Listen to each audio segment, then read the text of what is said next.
my skin so gorgeous. We thank the life gorgeous. Thank the life gorgeous. I love the life gorgeous. Its torso is so tight. Ladies and gentlemen, welcome to The Life Gorgeous. My name is Mr. Craig Kilborn. This is where I share my magical life in hopes of improving your life. Posting a podcast on a Wednesday instead of a Tuesday because of the NBA playoffs. I am back in Los Angeles. And the Denver Nuggets lead the Minnesota Timberwolves 3-2. We're going to talk about that. A couple other things. Let's get this party started. Have not touched my hair this morning. This is how I woke up in my mahogany paneled den. Because of Nikola Jokic, the Denver Nuggets are amazing. The other players are solid. They're good. But it's all because of the Joker. Devin Booker is better than Jamal Murray. Kevin Durant's better than everybody on the Nuggets except Nikola Jokic. The Joker makes everything go. He is a gifted player, a deserving MVP. As many of you know, I love passing. Arvydas Sabonis, Larry Bird, Ricky Rubio. The Joker can pass. He's zen when he plays. He feels the game. He sees everything. He's never rushed. But beyond his passing, he has an incredible soft touch, left and right hand. Very easy for him to score. Fun to watch him play at his own speed as he backs people down and then lofts a high-arcing soft shot. He is one of the greats of all time. I'm wondering where he ranks all time as I watch him. A couple thoughts. First of all, this is me having fun with the Timberwolves. Now, I've said all along, last year we lost to the Nuggets, and I said we need to add a third scorer. We never did add a third scorer because it's not that easy with our salary cap situation to add a third scorer. And this series isn't over, but it's going to be very difficult for the Timberwolves. I'll talk about that in a second. But we needed to add a third scorer. We haven't done it. Denver just spanked us at home. I wanted to say something about the Wolves compared to the other teams left in the NBA playoffs. This is where I'm having fun. We don't really have much of a problem with OKC. We play very well against Boston. We can beat the Knicks. So I do think we still might be. This is, again, me having fun and rationalizing. The Timberwolves may be the second best team in the NBA after the Nuggets. I want to comment on Rudy Gobert. He is deserving of the Defensive Player of the Year, and usually he's helping out, roaming around the basket, blocking shots, intimidating people. They will also just not shoot when they drive when they see Rudy. One-on-one with Jokic, he can't guard him. Nobody on the Wolves can guard Jokic except Cat can kind of slow him down and, of course, get into foul trouble. But for people getting excited about Rudy getting burned by Jokic, that's fine. He's very effective as a team defender, and he's deserving of the Defensive Player of the Year. You're probably misinterpreting what you're seeing against Jokic. He can't even come close to guarding Jokic. That's not what he does. It's very difficult. But going into Game 6, I'm not sure what the Wolves need to do defensively. I don't know what the experiment would be, but they need to come up with something else. And, of course, they need to shoot the lights out on offense. Their offense has always been the issue. And sometimes, sadly, you have to outscore the other team. You have to beat them with offense. If defensively, it's hard to stop them. So I don't know what's going to happen, but I hope that we somehow have a glorious Game 6 at home. Maybe. I have seen the Joker have off nights. I haven't seen him have one yet, really. I don't even remember games 1 and 2. They were very different. We were playing at a high level. Denver then responded. They are the champs, and they are the best because of Jokic. And that allows people like Jamal Murray and these other guys to get all excited. They are very good NBA players, but they're fortunate to play with the Joker. Draymond Green is having a field day criticizing Rudy Gobert. Draymond has a problem with Rudy Gobert. Draymond choked him. Does Draymond Green have mental health issues? I was raised and taught if they're mental health issues, we have to be compassionate. Well, what if they're jerks? I don't know. He's a jerk. Does he have mental health issues? Yeah, I guess I have to be compassionate.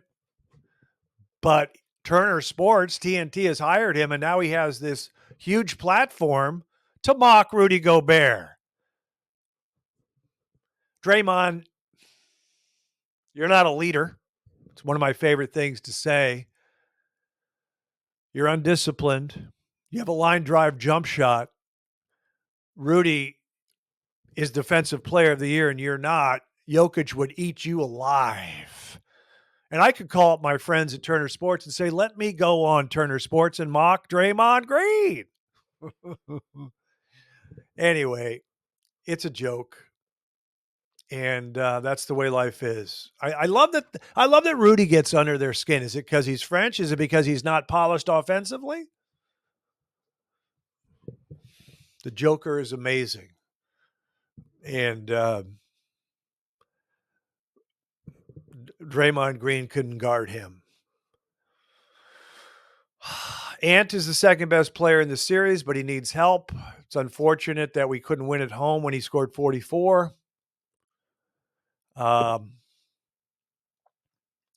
not easy in the playoffs. This is going to be a brief podcast. I'm going to have guests next week. I might have the great Ryan Russillo. I haven't decided. Rich Eisen wants to come back on. We'll figure it out. I'm going to tell you now some two stories that I enjoy. That's enough on the NBA. So I flew in for games 3 and 4. I landed. My friend Charlie Swanson picked me up at the airport. We went straight to the St. Paul Grill. Mark Rosen joined us. He is a local sports legend, TV legend. He was a sportscaster for CCO Radio for years and years. I wore a dress shirt for the first time on a flight because I had to go directly to the restaurant bar. So I wore a nice dress shirt, had a linen jacket that I have. I can kind of beat up my linen jacket and fold it up on the airplane. And I had that nice pair of loafers, corduroy pants, and I went to the St. Paul Grill. Now I hadn't gotten all my sleep. I was a little tired. I had a powerful martini. They have very big martinis there at the St. Paul Grill. 3 blue cheese olives. Young Kilby was feeling no pain. The bartender, Jake, a young man, I think, 28 or younger, was excited to see Mark Rosen, the local sports anchor. He asked who I was. This was about 3/4 of the way through or halfway through our dinner. We were sitting at the bar. And I started to say, I was going to do a joke and say, my name is Lord Kilby. But as soon as I started saying Lord, both Mark Rosen and Charlie Swanson started groaning and going, oh no, here we go. Which is funny. So I quickly said, my name is Craig Kilborn. Now, if I had been with my brother, I'm not sure if I would have done that joke, but he would have just laughed because he's my brother. And I said, Lord Kilby. And then we would have laughed. Then I might have said, I'm kidding, sir, a young man. It's Craig Kilborn. But anyway, it was fine.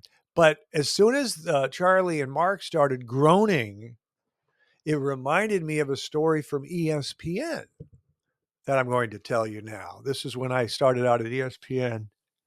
And I was doing the 2 a.m. shift along with Carl Ravitch, the Feel Good Edition. I was being funny. I was being clever. And at the earlier was at 11 p.m., which is 8 p.m. on the West Coast, was Keith Olbermann and Dan Patrick. They were doing that Sports Center earlier. And then I did the late one, which replayed all morning long, and I would do all my jokes. And I remember one day, I loved working with Keith and Dan. They were, ahead of me. They'd been there, and they were very gifted and all those sorts of things. And they put up with me. They encouraged me. And I wouldn't trade it for the world. Now, of course, as I'm older now, I give people their space. But here's a joke I did once with Keith and Dan. The newsroom is set up with rows of monitors and laptops, computers, computers, and in the back is a little small partition, and they were leaning on it as they were there for work, and they were going to start writing their show, but they were just leaning on it and talking, and I got up next to them and leaned as well, and I exhaled, and I said, "You guys must hate me. I'm younger, better looking, and funnier than you guys." Dan laughed, and Keith goes, "Oh, God. Oh, God." So that was the type of joke I would do, and I was going to do that in the St. Paul Grill with the bartender, Jake, to say, "My name is Lod Kilby. I'm just having fun, just being silly." But I enjoyed that, and so did Keith and Dan at the time. They liked it. They were rolling their eyes at, "Who is this guy?"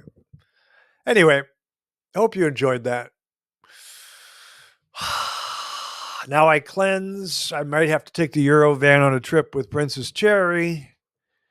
I've got other work to do. Make sure you check out my iconic Instagram. Let's see if I don't think there's anything else. I'll save some other stories for later. Wolves are in a battle. It's not over yet. If they win, here's how they could win the series. It's real simple. Ant outplays Jokic.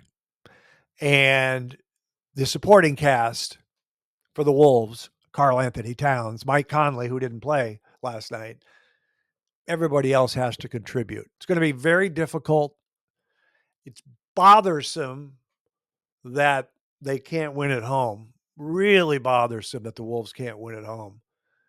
But we're a top 4 team, but Jokic is just so damn good. That's the problem.